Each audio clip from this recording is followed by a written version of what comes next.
La dynamique de la COP21 est loin d'être tombée, pour nous en tous les cas, puisque nous avions adopté l'année dernière 12 engagements en matière de développement durable qui ne sont pas uniquement sur le climat. 3 qui concernent l'avenir de la planète, en particulier climat et biodiversité. 3 sur les territoires, pour voir comment on aide les territoires à évoluer vers des territoires plus durables. Et 3 pour nos salariés, bien évidemment, puisque nous sommes des métiers de service. On est plutôt sur la bonne ligne. Alors d'abord, je dirais que toutes les régions du monde ne sont pas soumises aux mêmes objectifs. Quand on gère l'eau au Niger, ce n'est pas tout à fait la même chose que gérer l'eau à New York. On essaie des entreprises multiterritoriales autant que globales. Et chaque zone, par contre, définit ses propres objectifs et surtout ses plans de progrès. Ce qui est important pour nous, c'est que la question environnementale et la question sociale soient dans une logique d'objectifs mesurés, transparents et une politique de progrès partout dans le monde. Alors nous sommes un peu, et je l'ai dit tout à l'heure à la conférence, un peu vigilants sur les conditions justement de comparaison. Pour vous donner un exemple très précis, nous pensons que le méthane issu des décharges est insuffisamment pris en compte dans les questions du climat. C'est ce qu'a dit Antoine Frérot pendant la COP21 et c'est ce que nous disons à dire.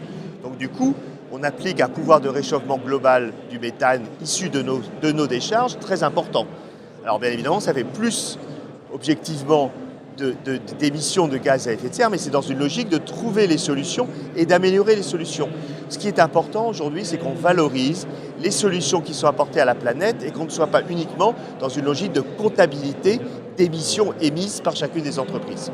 En ce qui concerne la communauté business, il manque une décision beaucoup plus forte en faveur d'un prix du carbone robuste et prévisible.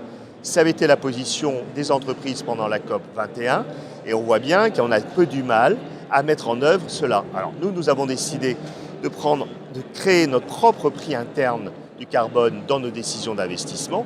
Et bien évidemment, cela ne sera pas suffisant.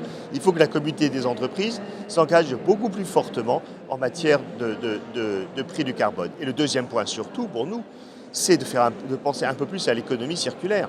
C'est-à-dire que les émissions que l'on va limiter, c'est d'abord celles que l'on ne va pas consommer. Donc faire des déchets des uns les ressources des autres, faire preuve de sobriété, c'est-à-dire éviter les gaspillages, faire preuve d'efficacité énergétique, c'est d'abord ça les bonnes réponses en matière de climat. Aujourd'hui, on a un peu l'impression que tout s'oriente sur fin des énergies fossiles, élargissement du gaz, etc. C'est pas que ça, c'est tout un modèle de consommation qui est à changer. C'est ce que nous avions dit pendant la COP21 et nous trouvons quand même que c'est un peu du mal à se mettre en œuvre aujourd'hui.